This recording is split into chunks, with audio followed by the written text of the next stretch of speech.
All of us need stories to give us inspiration and hope to heal. Well, this is one that not only will it give you hope, however, there is so much information about why you're still sick, not just information, but I think discovery. I think that there'll be clues in here that will lift up the stones in your own journey to say, wow, this could be why I still don't feel well. And as usual, it's not what you think. Stay tuned for this episode of Cell TV.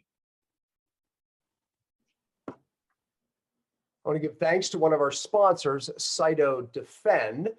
Look, at a time like this, I think that our immune system and keeping our immune system up right now is more important than ever. I can also tell you that I pay attention to the things that keep my immune system on par and healthy. So glad that CytoDefend is one of our sponsors here on Cell TV. And it's a product that I use, my family uses, and hopefully you'll check it out. And by the way, you can check it out with the link right here below. If you want to try a free bottle, you can actually get a free bottle, just pay the shipping. And I think you'll reorder after that, but check it out. If you're listening to this podcast and want to access the amazing CytoDefend product Dr. Pompa just mentioned, please visit freeimmunity.com. Again, that's freeimmunity.com.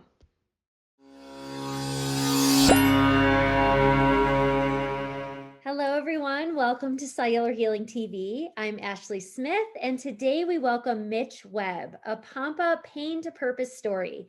Mitch has a unique emotional story about healing from chronic disease. We always love to hear about real life outcomes to Dr. Pompa's healing strategies, so I cannot wait to hear this one.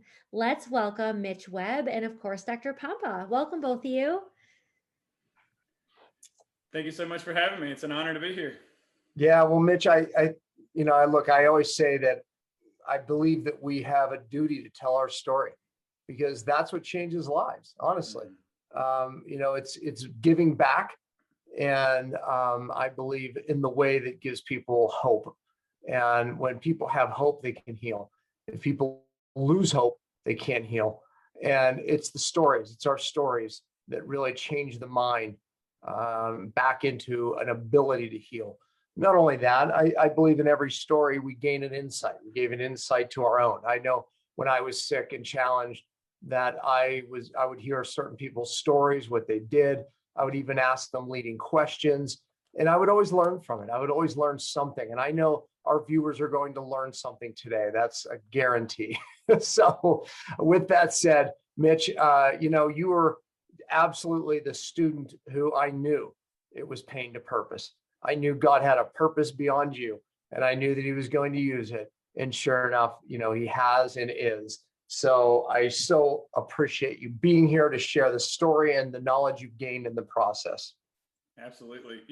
One thing you mentioned in the intro was, the having to share your story after you get your answer, after you get better to inspire others. And that's exactly what happened when I met you. I came to your event down in Atlanta. I was living in North Carolina at the time. Ben Greenfield was doing like a little giveaway or something like that. I want to come down and meet you guys. I was learning or training to be a health coach myself and had been through a lot, and we can talk about that. But I remember you getting on stage, didn't know who you were, and you shared your story of pain to purpose and overcoming and the clients that you helped. And I was sitting there, I was there to shake hands. I was there to network, right? I was there to meet people and learn. And you brought me to my knees because I'd never heard anyone describe what I was going through to such a T. And exactly like you said, it motivated me and let me know that healing was possible. And I said, I got to meet this guy. We got to talk. And, 9-12 months later, had worked together. Yeah. Awesome. I love hearing that, honestly. Let's go back before you even met me, right? Mm-hmm. Before that seminar, talk about it. Like, I always ask the question, and again, asking you the question is a little different than asking, someone because you have greater insight now on how you ended up sick. But back up as far as you feel necessary for our viewers and listeners to where it all started. For me, it started with a head injury. So I was traveling, studying abroad in Germany when I was in college, and we were partying. It was a World Cup, and I partied maybe a little bit too much and fell 2 stories and hit my head, traumatic brain injury. Woke up the next day thinking I had a really bad hangover, started having out-of-body experiences, extreme anxiety that I learned were called panic attacks. Broke out in autoimmune psoriasis about 6 months after that, moved into a house of black mold without knowing it, was placed on medications for the anxiety, developed Lyme disease, found out that heavy metals were an issue.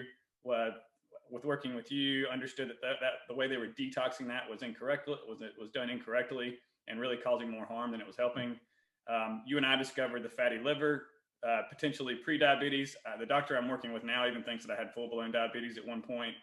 I was dealing with a lot of anxiety, insomnia, and we started unpacking it from there. Yeah. I mean, I don't know if that seminar I drew, the 3-legged stool and, Absolutely. how people get sick and how they'll get well. Mm-hmm. And I don't know if I spoke about the perfect storm, because what you described right there was the perfect storm, right? Absolutely. Head injury, which opens up the blood-brain barrier, by the way, and a lot of people start there, or physical trauma of any sort, really. That's one stress.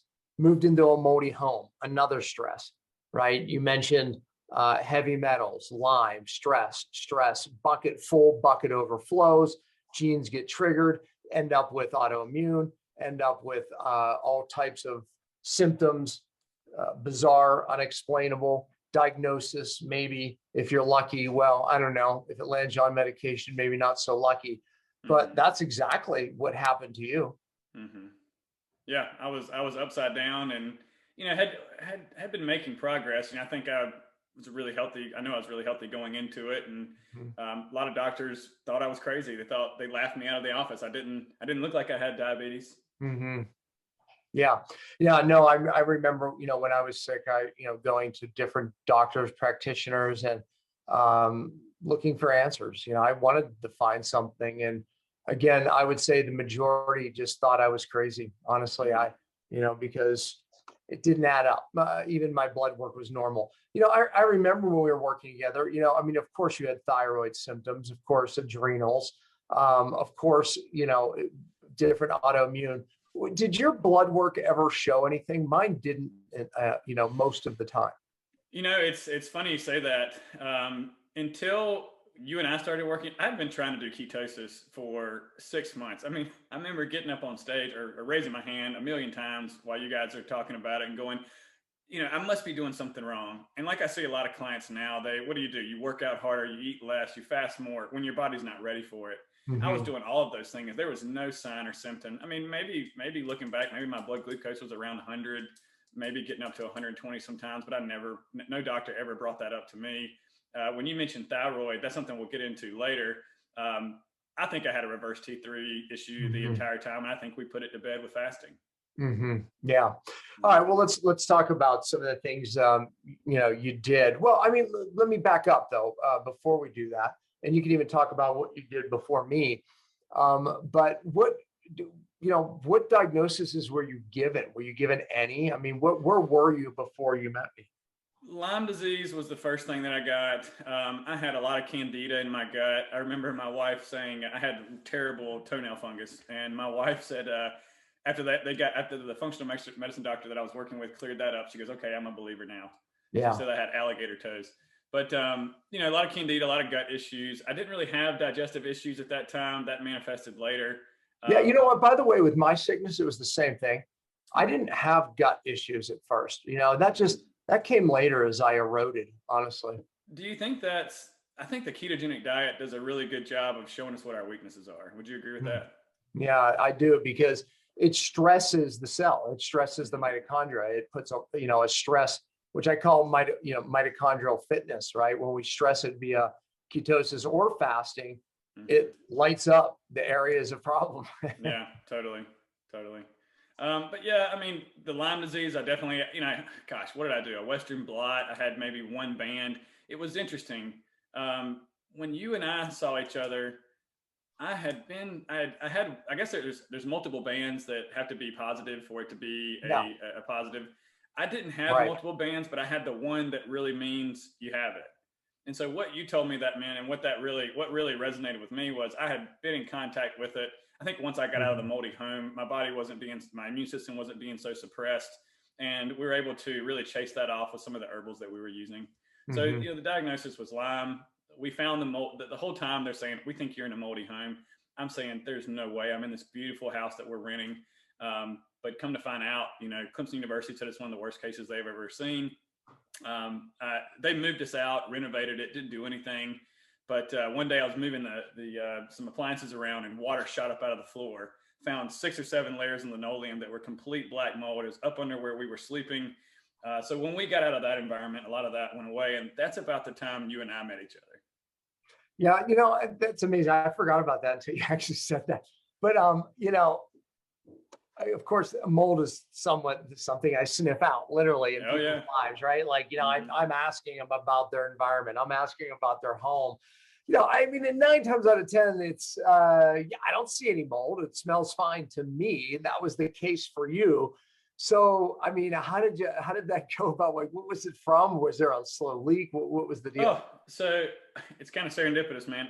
My whole journey has been, God's always been looking out for me, and I get the right thing when I need it. And I met the functional medicine doctor, and he goes, "You know what, Mitch, there's just things aren't making sense. I think you've got mold in your home." And I went, "Yeah, right, dude." I get in the car, throw on a podcast. It's Dave Asprey's Bulletproof Radio.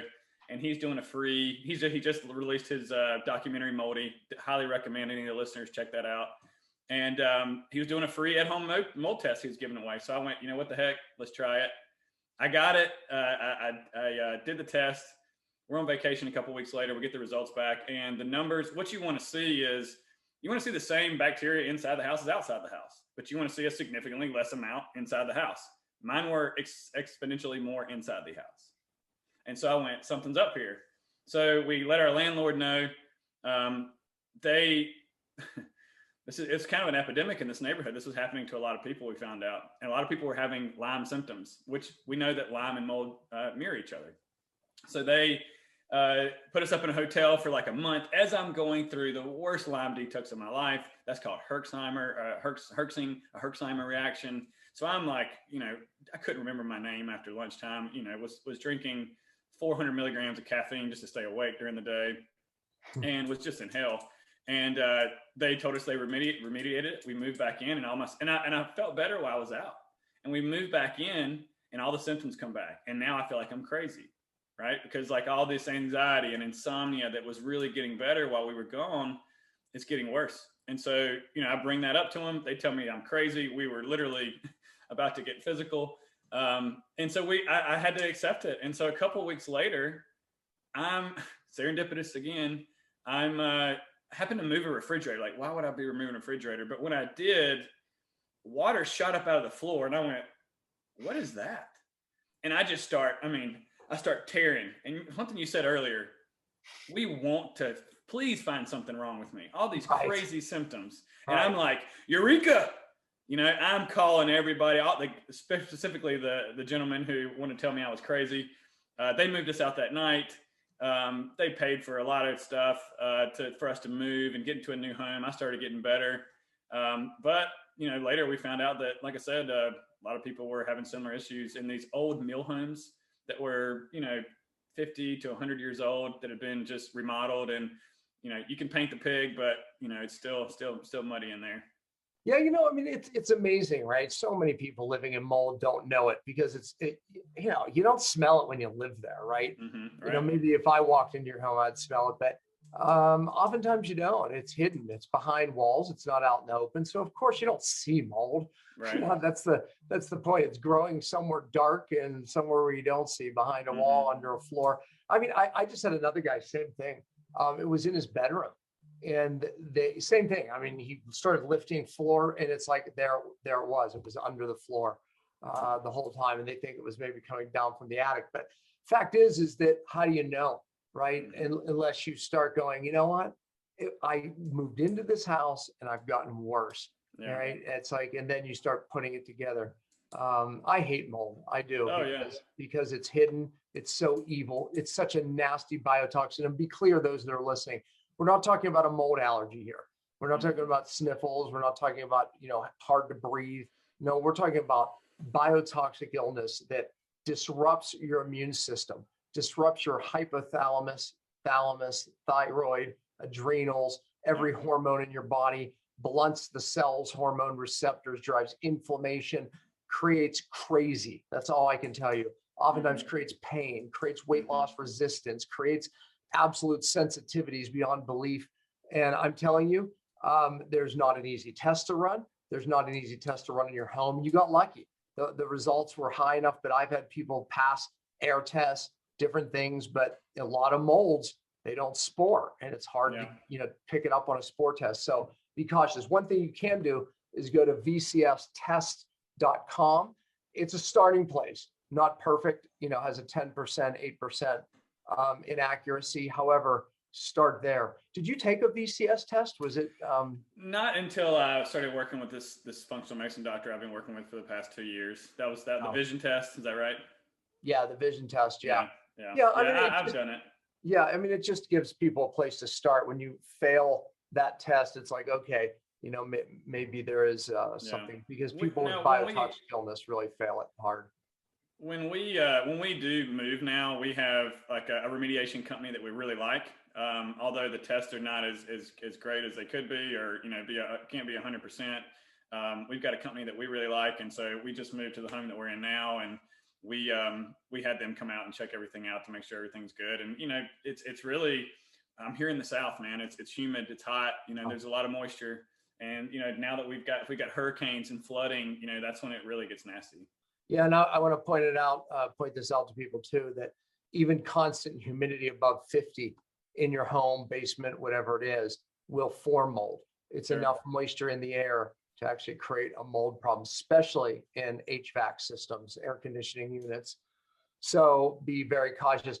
Mitch, we have a company now that I don't think we were working with it when I was working with you, but it's called Pure Maintenance.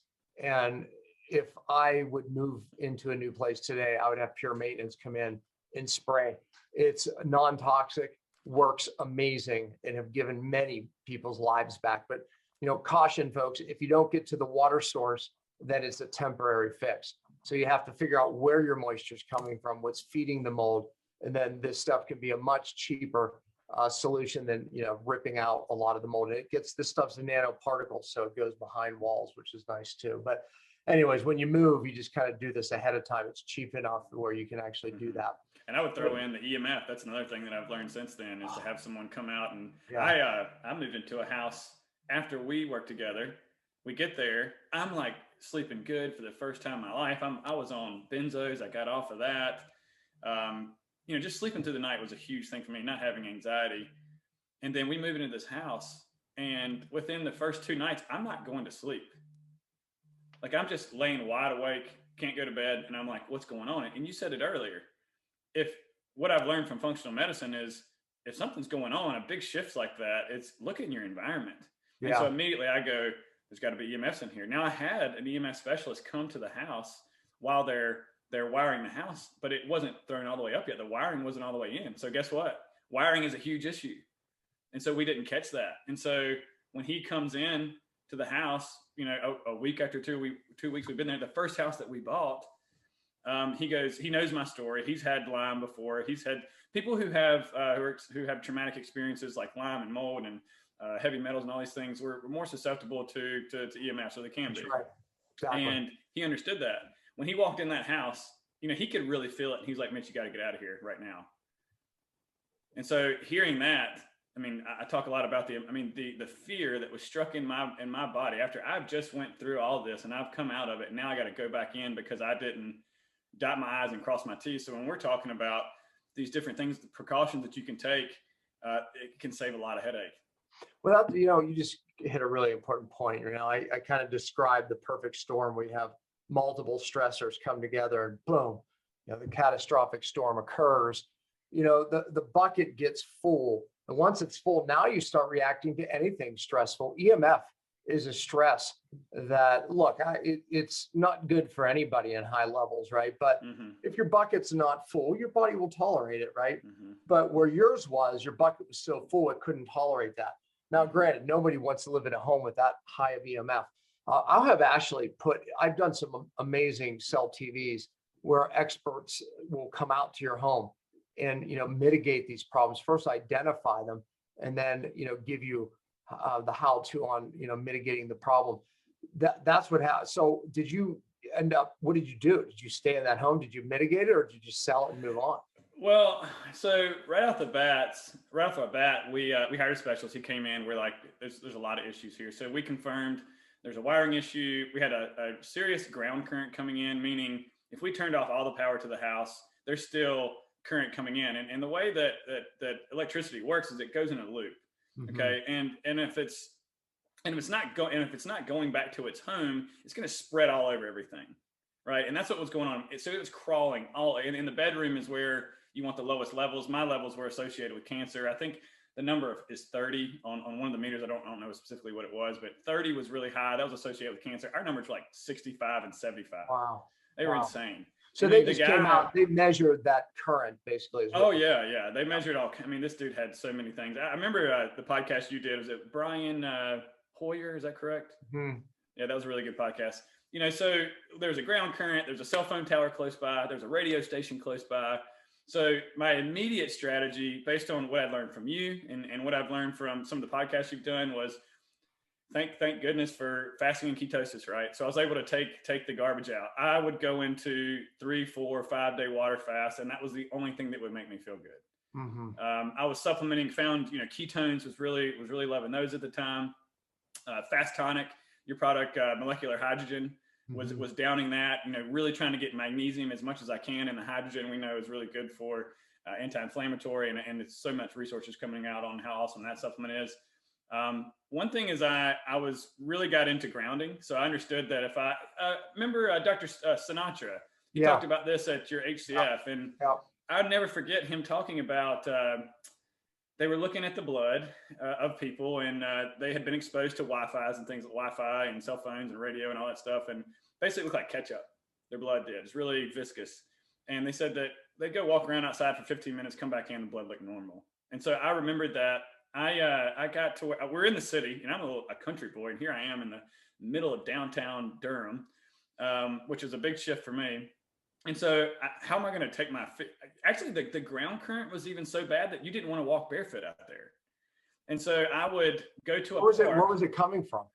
All over that ground current. I mean, it's we had we had the power companies coming out and checking it out. I mean, it was a big deal. We eventually had to move, but for the time being, I would walk over to the park. I would take my shoes off and I'd walk around multiple times a day. And I even found this grounding strap that you could put on your shoe, and you could walk around with it, and you're constantly grounding. But you had to really be careful around there because you don't want to do it in the house. It kind of makes me think about, remember the grounding mats? Have you ever seen those? Yeah. So that got me in trouble. I had a grounding mat. I'm like, oh, it's time to fire this baby up. We even had a tent at one point that we were sleeping in, a canopy. And so I got the canopy in, I had the grounding mat, I threw them up together. But because of this current and the way it was working, I didn't have somebody coming in. Like our specialist hadn't came in yet to see my setup. I was just excited and wanted to get some good sleep. I shocked myself all night long. Was actually sleeping good at that point. And all of a sudden it's 4 or 5 times a night I'm waking up with this electrocution, the worst headache I've ever felt. So you actually would literally create a shock. Yeah, it was like I was just being ripped out of sleep, and I was like, what is going on? Okay. I thought you literally felt electricity, but no, you just it's like it was pulsing, right? I got really, we switched everything from. So because your ground wasn't grounded. Correct. Yeah. So that was a big thing. And he showed me, to get it set up, we had to do so much tinkering. We put paint on the wall. We put, metal wiring. We slept under a canopy, like I mentioned. We had grounding mats that we used strategically. We had the power cut off to the house at night, had a kill switch in the bedroom, and everything went from Wi-Fi to Ethernet. No Bluetooth signal in our home, none of that stuff. Even like our phone, I learned that you can turn off location services and cellular data off, and that removes like 84% of the remission right there. And if you can see me here, I'm wearing my air tubes in this house. Now now that I'm out of that environment, I don't feel sensitive to it. Right. But I'm gonna mitigate and do everything that I can to reduce that in my environment. So we had this specialist come out here and mitigate the home and got it really well. We moved from the middle of downtown Durham to more of a kind of out in the woods, you would say, and just really enjoy not hearing the traffic and having a lot less EMF on us. Mm. Yeah, it's a problem. You look at the way they're building homes, mold is a problem, right? And then now EMF and electricity is a new problem. It's hard to get away from it, right? Mm-hmm. And especially when you're sleeping in it all night, man, it ruins people's health. Mm-hmm. And of course, heavy metals. You had heavy metal issues. Yeah. Where do you think most of that came from? Oh, well, I worked in construction as a kid. The one thing that we talked a lot about was, with the blood-brain barrier being, what am I trying to say, porous or whatever, opened up from the head injuries. Yeah. Maybe it could have got in that way. The doctors were doing IV chelation with me and giving me freaking Corella and Spirulina as my binders. You know what I mean? Like, I mean, how bad is that? So I think that contributed to a lot of it. I was in the construction industry. I helped a neighborhood friend out when I was like in high school as my job. And I think I might've gotten some there. And, I was a crazy kid. I was constantly putting stuff in my mouth. I mean, who knows what that was. No, but I think you're right. Look, we get our first dose from our mother, right? That's where we get our lead dose. If mom had fillings proportional to how much ends up in our brain, and then we just get an accumulation. But the point is that you're right. You got a head trauma. It went, what you already had in you started crossing into the brain. It's the brain phase that saved my life, right? It's like you have to get it out of the brain. And you're right. People are either doing IVs, using real chelators incorrectly outside of their half-life, creating more redistribution, or they're using weak binders, herbals like cilantro, Corella, which, drove me nuts with that too, because I did the exact same stuff, it was making me much worse. So anyways, so we got to the heavy metals correctly.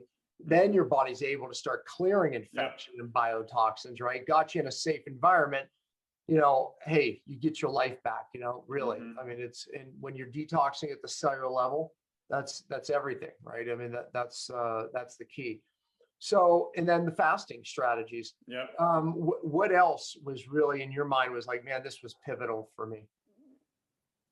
Mitigating it, having him come in and rewire the house. And I mean, we had the kill switches and doing that kind of thing, regular detoxing. I mean, I have to keep going back to that. I mean, other than that, I had another traumatic event that happened right after that. I remember reaching out to you. I don't know if you remember this, but so we start to mitigate the EMF, and I'm going to see a client one day and miss a stop sign, texting and driving, don't do that. And I get hit by a dump truck and have another traumatic brain injury. And so here I am in this EMF environment with another TBI. But again, I met Dr. Pooja Wentworth. Do you remember her? Oh, yeah. I know Pooja well. Yeah. So I ran into her. It was, again, serendipitous. I went to an open house and she had all these fun toys, the amp coil and neurofeedback and all this cool stuff, infrared saunas, red lights. And I'm like, oh, this is my place. And I see Revelation Health on the wall. And I'm like, do you know Dr. Pompa? And she's like, yeah. And so we ended up being like best friends, and she ended up helping me. But whenever I had that head injury, I knew I needed to call her. And I said, hey, this is what's going on. Day one, I was neurological. I was shaking. I was really scared. I didn't know I was very grateful to be alive, right? I was like, can't believe I made it. But I call her. She goes, Mitch, you know what you got to do. And I'm like, I got to fast, right? And so we did 3 days water fasting, 5 days fasting mimicking diet. And I felt so good by day 2 or day 3. Everybody was having to like hold me down. They're like, I'm so grateful. I'm like, I can't believe I made it. But again, fasting saved my life. Tora Bright, double gold medalist, snowboarder, head traumas, same thing. Opened up her blood-brain barrier, heavy metals that were in her crossed over.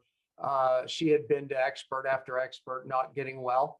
Between the fasting and the detox, especially the brain phase, gave her life back, where she was able to compete again, which she thought she would never do. She hits her head again. She's your story, the trauma again. I mean, obviously she knew what to do. Boom, fasted right away, right? Same thing happened to my daughter, 2 head injuries. Typically the second one is much worse. The second one, she knew right away, went right into a fast, right? Yep. Which immediately closes the blood-brain barrier, and started just doing brain phases. But yeah, wow, just, so many stories like that. When people look back in their journey, they don't remember oftentimes the injury, the car crash. They don't even know half the time they injured their head, right? You know, oh, they had a scrape on it, right? But they banged their head off a window and, oh, I'm fine, I'm fine. But meanwhile, that trauma was enough for their brain to shift in their skull, inflame slightly, and break, you know, open up that blood-brain barrier. And they don't realize that was the stress that sent their bucket overflowing. You know, but again, the funny thing here is, I don't know, funny, but serendipity again is, this is one of the best things that ever happened to me. Yeah. And that's the way I look at all of this. And it's because Dr. Puja handed me a book when I walked in there, and it was 2 books. One was Becoming Supernatural by Joe Dispenza, and the other was Bruce Lipton's Biology of Belief.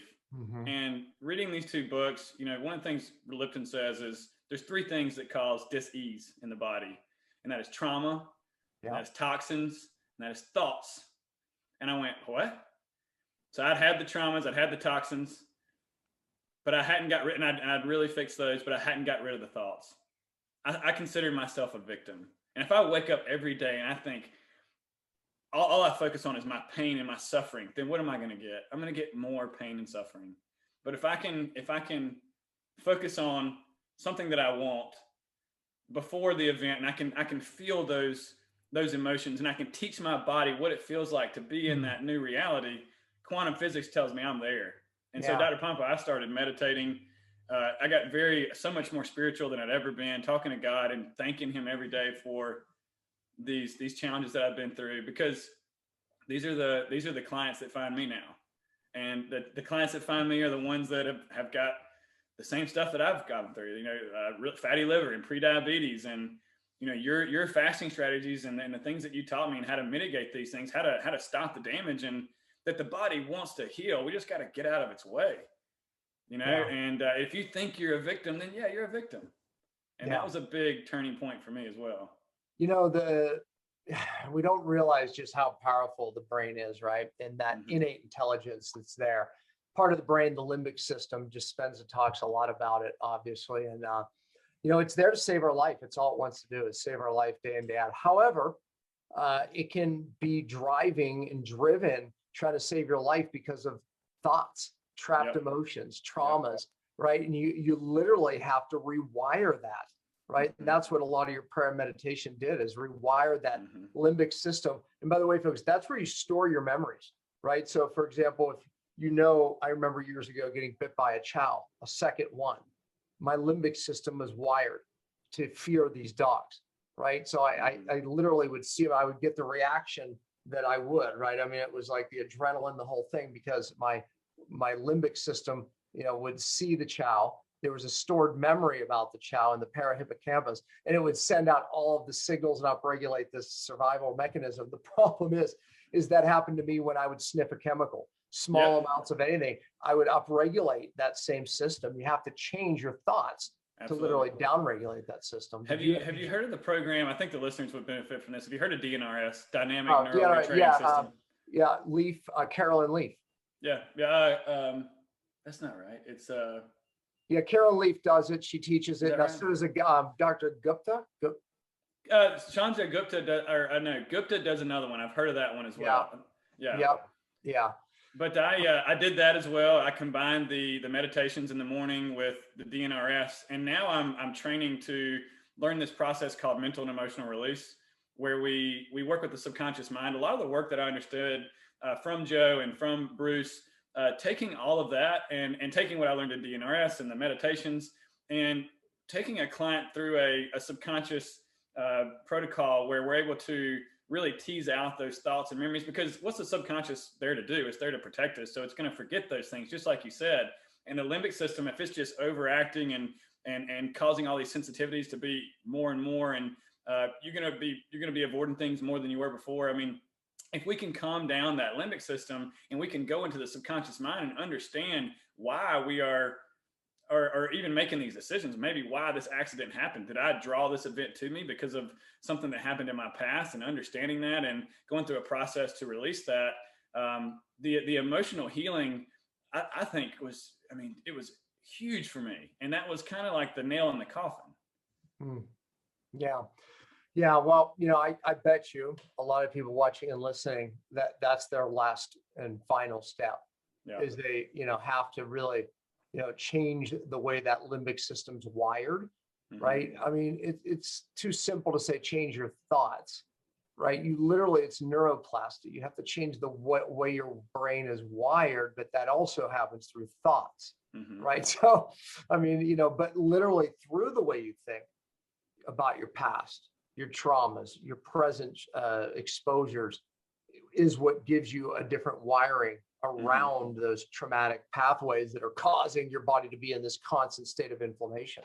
Yeah. So I hope people understand that literally your brain's running a wire, think about it, sending signals down a certain pathway that are very traumatic and sympathetic to your body. You have to literally say, okay, we're not going to go down that pathway. We're going to go down another pathway that doesn't drive my body into this sympathetic situation, right? And physically unhealthy situation. Well, the first step is awareness, and most people are asleep at the wheel, right? They do the same thing every single day. They wake up, they have the coffee, they get in the car, they go to work, they hurry up and have lunch, they hurry up and have dinner, they hurry up and go to bed, and hurry up and do it all over again. But what we're talking about here is looking at these unconscious thoughts and emotions and deciding, first, who put it there? Is it still serving me?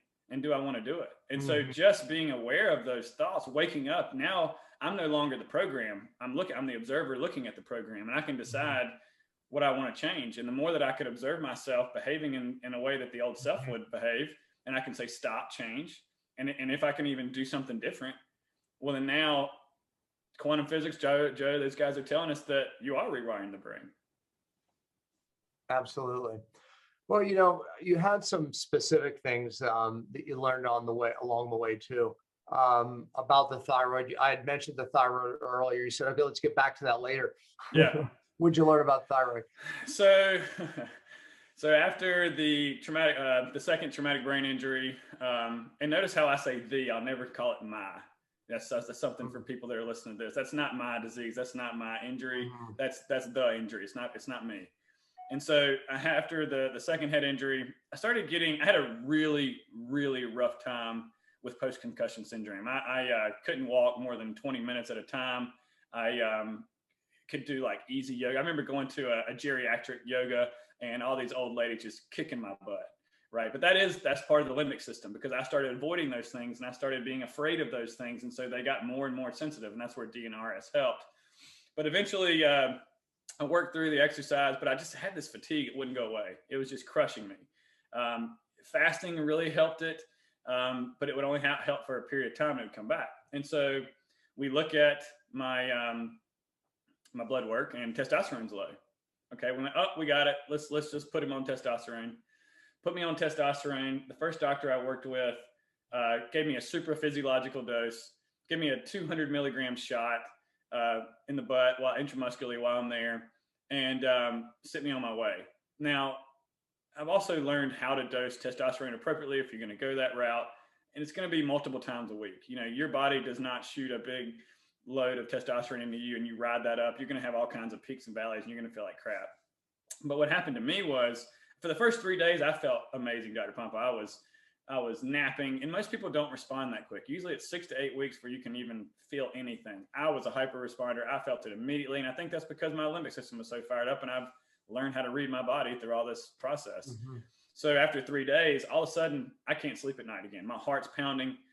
If I looked at my HRV, if I tracked that, I was having 200 ventricular beats in a 5-minute session.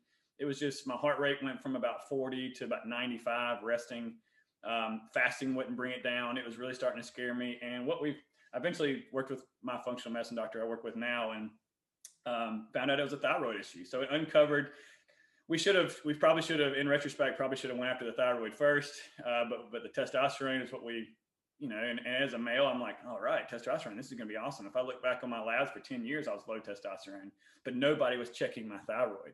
So most doctors are going to check your TSH only. They might look at your T4, but they're not going to look at free T3. They're not going to look at free T4. They're not going to look at reverse T3 unless you've got a really good doctor.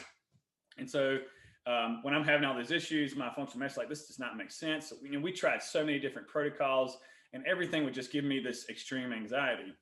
I would go to bed at 10 p.m. and wake up at midnight with the worst anxiety. Like, it was hellacious. I don't know how to describe it. Like, I couldn't hardly breathe. It was so bad. And so we found out I had a really bad reverse T3 issue. I was lucky enough to have a doctor that was well informed, and she put me on T3 only. And most doctors are going to give you T4, but if you can't convert T4 to T3, then it's useless. T4 is the storage hormone. T3 is the active hormone. And so over the last 3 to 6 months, I have been figuring out those doses. I'm taking my temperatures. I got to take it 4 or 5 times a day. Taking my temperatures, looking at my blood pressure, looking at my heart rate, and learning how to do that. And finally, you know, literally in the past couple of weeks, I've started to feel more like myself again. And so I think it's just really important to check those labs, to work with a doctor that understands. And, you know, a lot of times T4 only, which is, I think that's called cytomel. People just don't do that well with it, from what I understand. Yeah. No, the conversion is the key. Well, you know, even some of the diet strategies, I mean, like I said, you know, you've been through ketosis, you know, we took you through many diet variations. Carnivore diet, I know, helped your psoriasis, which I'm a fan of. I'm not a fan of staying in the carnivore diet, but how did you use it? So I believe your book, the one fast that you do, that's what I remember. Dr. Pooja recommended that. She's like, why don't we try Dr. Pompa's bone broth fast? And so we did bone broth fast, followed by 2 weeks of the carnivore diet. And just for people listening, that's just eating all meat and fat. No vegetables, nothing, no fruit, no vegetables, just meat and fat. Yeah, and I found out for me that I needed a lot more fat than most people do. So I couldn't just eat protein. I needed a lot of organs. You know, I was really eating a lot of kidney and liver and heart and spleen, and you know, anything I could really get my hand, bone broth, bone marrow. You know, I agree with you. I don't think it's a long-term strategy at all. And I see a lot of people that are in a lot of trouble trying to do that long-term. But for me, in 1 week, it knocked down, my psoriasis went away, and it was all over. I mean, it was bad. It was all over my face. And, you know, I also had a histamine issue at the same time. And so I had to get the freshest meat. I had to freeze it, leftovers. I had to keep everything frozen and only take it out. And I found out the air fryer was like my saving grace at that time, because you can take a frozen steak, you can throw it in there with some salt, some, you know, if you're doing spices or something like that, you can throw that on there. And that was my saving grace. I was able to beat that down over a couple months. And then I found the autoimmune paleo diet. And that's really, when I have clients that are interested in the carnivore diet for gut health, you know, for autoimmune, I tend to kind of point them more towards, when I first found out about the autoimmune paleo diet, I was not willing to do it. It just seemed too strict, but that was the most freeing thing that I ever did, because I did about 6 months of it. Symptoms got really a lot better, and slowly reintroduced foods one at a time. Now, those foods are going to be grains, nightshades, milk. Let's see, what else? What am I forgetting here? Nuts. Nuts are a big one, and eggs for some people. Now, for me, I could handle the eggs, but I can't handle any of the other ones. And finding that out and avoiding those, that's freedom. You know, for me, this is the best year my psoriasis has ever been. And it's because, you know, other things that you also share with me, the red light therapy and, you know, the Juve light, that certainly helped. But the autoimmune paleo diet was amazing. And I'm just always really excited to share that with people whenever they have that kind of issue, and just show them my pictures and say, look, man, I mean, my mom and dad, we were kind of laughing yesterday. They were like, hey, do you want this tomato? And I'm like, I would love that tomato, but do you guys understand, like, my skin is better than it's been in 10 years and I don't have any joint pain. I couldn't play golf for 6 or 7 years, dude. Now I can play 3 rounds a day if I want to. I have zero back pain. You'll get to a level, you know, you're still healing, that you'll be able to eat those foods again, but it could be years before your immune system downregulates completely.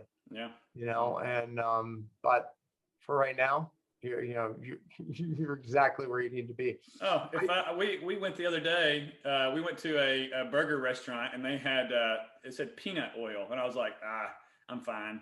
And had like a couple of my wife's fries, wasn't even thinking about it, and I hadn't had a reaction. Now my reactions are not like what they used to be. You know what I mean? Like, it's, I can tell it, other people can't. But I'll wake up in the middle of the night itching and hot, and I'm like, oh, that small little dose can do it. Now you can get away with things. I can get away with some paprika. Eggs aren't a problem at all. If a nut is in something, no big deal. I can have some goat cheese, but I don't make that a regular thing. And if I do, I'm right back where I started. But I should mention this. When you do have a flare, what do? You fast. And I had a client today that said, hey, she has colitis. She hit me up. She's like, hey, I didn't hit you up all weekend because I've had a stomach issue. I'm like, what did you eat? And she said, I can't really trace it back to anything. What do you think I should do? I'm like, you should fast for 24 hours. Mm-hmm. This is somebody that hasn't really gotten it. It's done a little bit of ketosis, a little bit of fasting. I'm like, just do 24, 36, and even colds.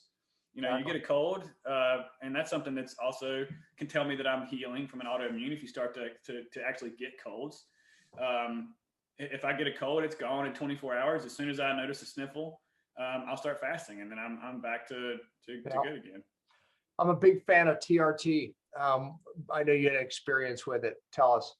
Testosterone replacement therapy? Yes. You kind of talked about it. I mean, I'm sorry. I thought it was the machine TRT. You were talking about that. No. Yeah, I was talking testosterone replacement therapy. Yeah. TRT is tissue regenerative therapy. Yeah, and, haven't done that. I've heard you talk about that. I love this thing. I was like, oh man, Mitch found that out. Yeah. So a lot of our docs have them. They're incredible. It's actually a shockwave system. Okay. The Gainswave deal? What's it? No, it's very different. Gainswave's a radial device. This is a different, different device. Yeah, no, I'm a big fan of it. But anyway, the psychedelics helped you with a lot of the mental stuff. Talk about that, because I haven't talked a lot about that on this show.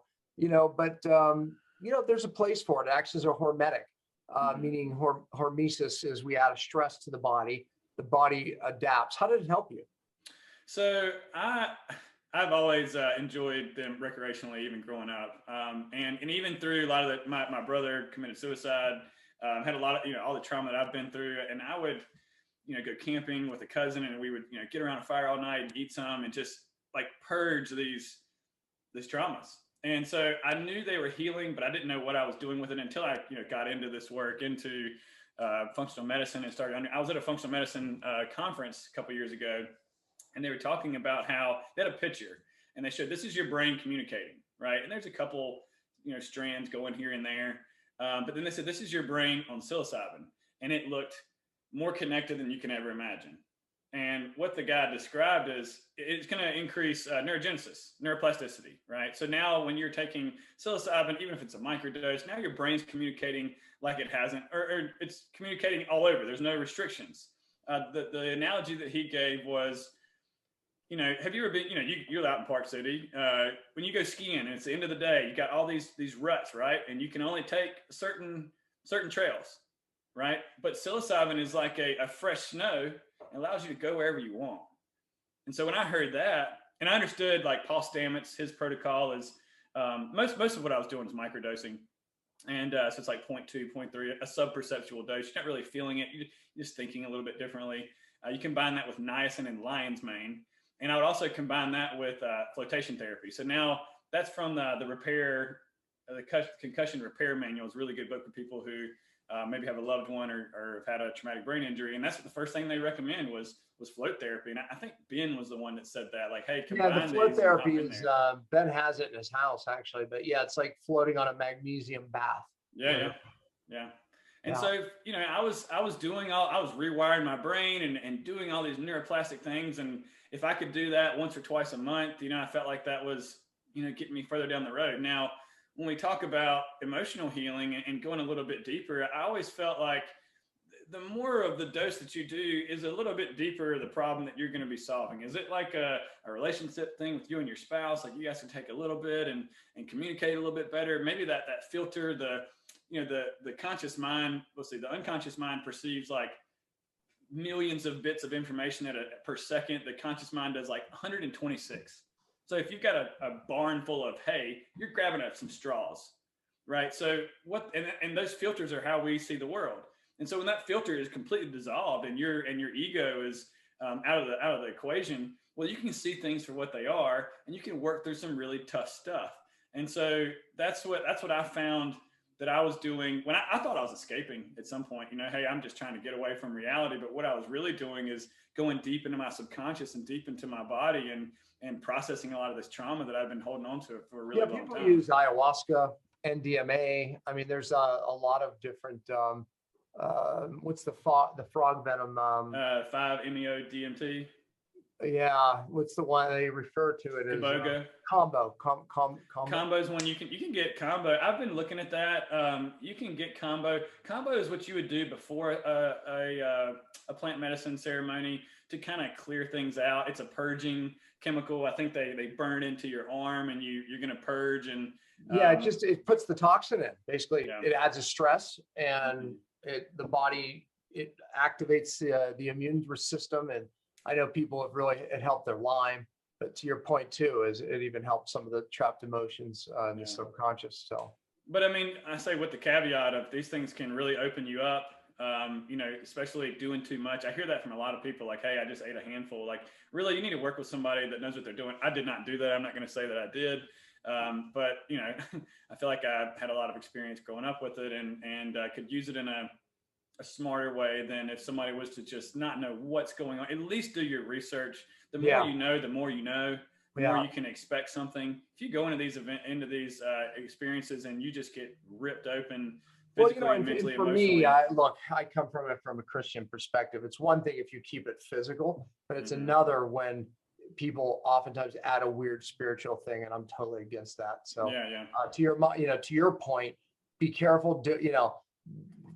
Make sure you do it with someone that knows what to do, right?